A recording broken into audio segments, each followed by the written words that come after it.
मित्रों नमस्कार, मैं काशी से सतीश चंद्र पांडे आचार्य कश्यप आपका अपने चैनल पर हार्दिक स्वागत करता हूं। यदि आप पहली बार हमारे चैनल पर पधारे हैं तो चैनल को अवश्य सब्सक्राइब कर लें और बेल के आइकन को प्रेस कर लें। वीडियो को लाइक अवश्य कर दें। आज की इस वीडियो में हम माघ शुक्ल पक्ष एकादशी, जिसे जया एकादशी कहा जाता है, बंगाल आदि में जिसे भैमी एकादशी कहा जाता है, उसकी पवित्र कथा को लेकर के उपस्थित हुआ हूँ। इस कथा के श्रवण से ब्रह्म हत्या जैसी पिशाच योनि भी छूट जाती है। सभी प्रकार के धर्म, ऐश्वर्य, अर्थ, काम, मोक्ष, भोग, वैकुंठ सब कुछ प्राप्त होता है। तो आइए आज की इस वीडियो को शुरू करते हैं और पवित्र कथा का श्रवण करते हैं। बोलिए वृंदावन बिहारी लाल की जय। धर्मराज युधिष्ठिर बोले, हे भगवान, आपने माघ के कृष्ण पक्ष की षटतिला एकादशी का अत्यंत सुंदर वर्णन किया। आप स्वेदज, अंडज, उद्भिज और जरायु चारों प्रकार के जीवों के उत्पन्न, पालन तथा नाश करने वाले हैं। अब आप कृपा करके माघ शुक्ल पक्ष एकादशी का वर्णन कीजिए। इसका क्या नाम है, इसके व्रत की क्या विधि है और इसमें कौन से देवता का पूजन किया जाता है। श्री कृष्ण कहने लगे, हे राजन, इस एकादशी का नाम जया एकादशी है। इसका व्रत करने से मनुष्य ब्रह्म हत्यादि पापों से छूटकर मोक्ष को प्राप्त होता है तथा इसके प्रभाव से भूत, पिशाच आदि योनियों से मुक्त हो जाता है। इस व्रत को विधि पूर्वक करना चाहिए। अब मैं आपसे पद्म पुराण में वर्णित इसकी महिमा की एक कथा सुनाता हूँ।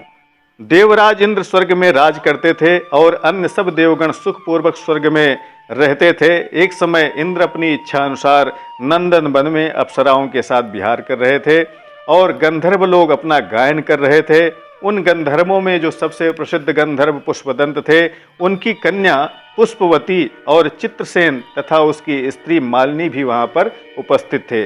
साथ ही मालिनी का पुत्र पुष्पवान और उसका पुत्र माल्यवान भी उपस्थित था।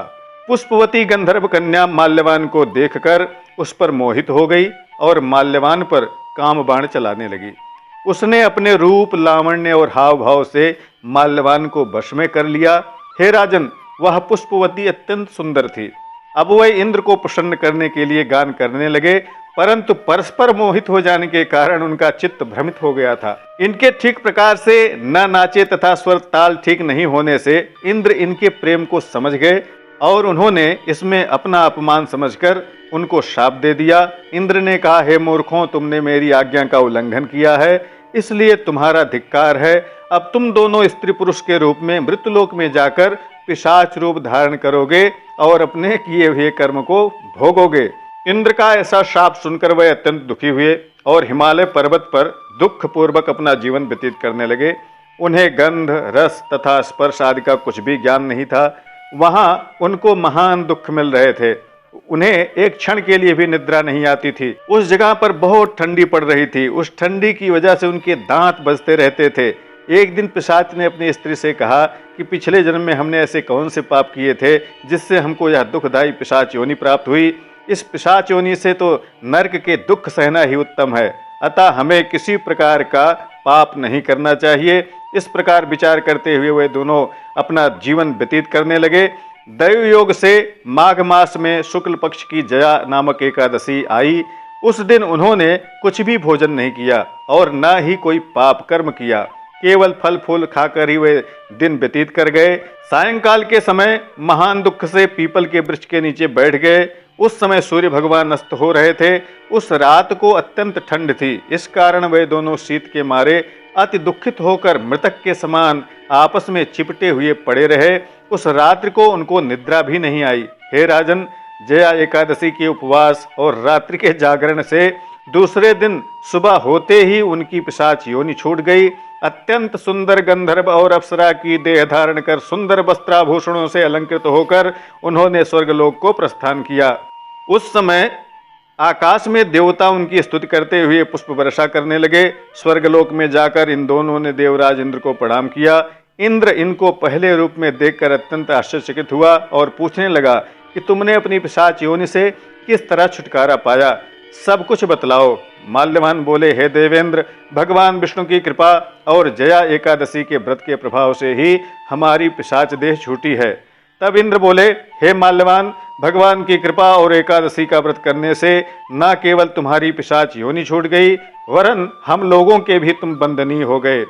बोलिए श्री कृष्ण गोविंद हरे मुरारी, हे नाथ नारायण वासुदेव। बोलिए विष्णु भगवान की जय। वीडियो आपको कैसी लगी कमेंट जरूर करिएगा।